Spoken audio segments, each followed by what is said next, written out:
Genesis Kapitulo 43. At nangyari, nang makain na nila ang trigum kanilang dinala mula sa Ehipto, na sinabi sa kanila ng kanilang ama, kayo'y pumaroong muli, ibili ninyo tayo ng kaunting pagkain. At si Judah ay nagsalita sa kanya, na sinasabi, ipinahayag sa aming mahigpit ng lalaking yaon, na sinasabi, hindi ninyo makikita ang aking mukha, maliban na ipagsama ninyo ang inyong kapatid.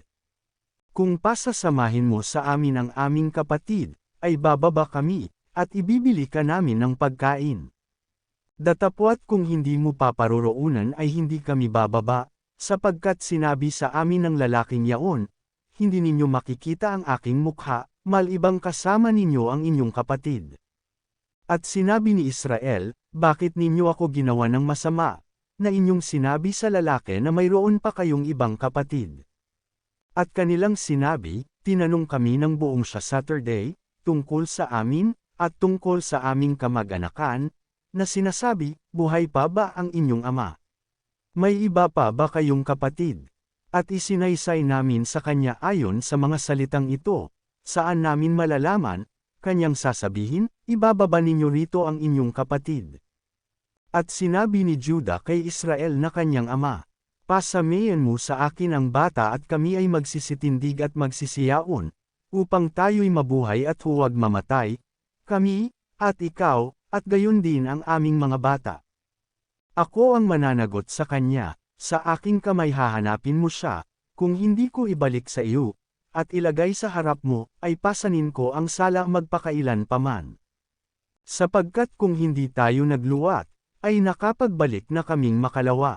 At sinabi sa kanila ng kanilang amang si Israel, kung gayon, ngayoy gawin ninyo ito, magdala kayo sa inyong bayong ng mga piling bunga ng lupain, at dalhan ninyo ang lalaking yaon ng kaloob, ng kaunting balsamo at kaunting pulot, pabango, at mira, mga pile at almendres.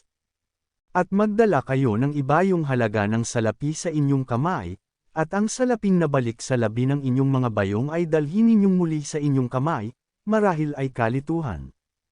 Dalhin din ninyo ang inyong kapatid, at magtindig kayo at pamaron kayong muli sa lalaking yaon.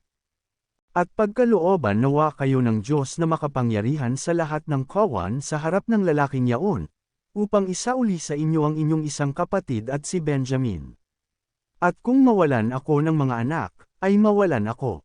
At dinala ng mga lalaki ang kaloob na yaon, at ibayong halaga ng salapi ang dinala sa kanilang kamay, at si Benjamin, at nagsipagtindig, at nagsibaba sa Ehipto, at nagsiharap kay Jose. At nang makita ni Jose si Benjamin na kasama nila, ay sinabi niya sa katiwala ng kanyang bahay, dalhin mo ang mga lalaking iyan sa bahay, at magpatay ka ng mga hayop, at ihanda mo, sapagkat ang mga lalaking iyan ay magsisipa ng haling kasalo ko. At ginawa ng lalaki ang ayon sa iniutos sa kanya ni Jose, at dinala ng katiwala ang mga lalaking yaon sa bahay ni Jose. At ang mga lalaki ay nanggitakot, sapagkat sila'y dinala sa bahay ni Jose, kanilang sinabi, dahil sa salaping isinauli sa ating mga bayong ng una, ay dinala tayo rito, upang hanapan tayo ng dahilan, at tayo'y ibagsak niya, at tayo'y ariin niyang mga alipin, at patiin ang atin mga asno. At sila'y nagsilapat sa katiwala ng bahay ni Jose, at kinausap nila sa pintuan ng bahay. At sinabi nila, O Panginoon ko, tunay na kami ay bumaba ng una na bumili ng pagkain. At nangyari, nang dumating kami sa tuluyan, na binuksan namin ang aming mga bayong, at, narito, ang salapi ng bawat isa sa amin ay nasa labi ng kanikanyang bayong, ang salapi namin sa tunay na timbang, at aming muling dinala sa aming kamay. At nagdala kami ng ibang salapi sa aming kamay upang ibili ng pagkain, hindi namin nalalaman kung sino ang naglagay ng aming salapi sa aming mga bayong.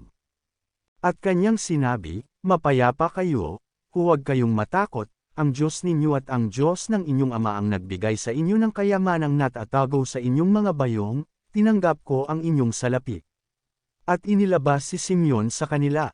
At dinala ng katiwala ang mga lalaki sa bahay ni Jose, at sila'y binigyan ng tubig, at nangaghugas ng kanilang mga paa, at binigyan ng pagkain ang kanilang mga asno. At kanilang inihanda ang kaloob sa pagdating ni Jose sa tanghali, sapagkat kanilang narinig na doon sila magsisikain ng tinapay. At nang dumating si Jose sa bahay, ay dinala nila sa kanya sa loob ng bahay, ang kaloob na nasa kanilang kamay, at sila'y nagpatira pa sa harap niya. At sila'y kanyang tinanong tungkol sa kanilang kalagayan, at sinabi, "Wala bang sakit ang inyong ama, ang matanda na inyong sinalita? Buhay pa ba?" At kanilang sinabi, "Walang sakit ang iyong lingkod na aming ama, buhay pa." At sila'y nagsiyukod at nagsigalang.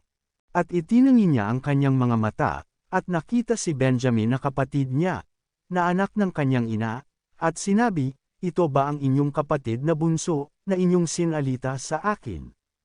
At kanyang sinabi, "Pagpalain ka nawa ng Diyos, anak ko." At nagmadali si Jose, sapagkat nagninangas ang kanyang loob dahil sa kanyang kapatid, at humanap ng dakong maiiyakan, at pumasok sa kanyang silid, at umiyak doon. At siya'y naghilamos at lumabas, at nagpigil ng loob, at nagsabi, "Maghain kayo ng tinapay." At kanilang hinainan siyang bukod, at silang bukod, at ang mga Egyptyo na kumakain kasama niya ay bukod, sapagkat ang mga taga-Egyptyo ay hindi makakain kasalo ng mga Hebreo, sapagkat kasuklam-suklam ito sa mga Egyptyo.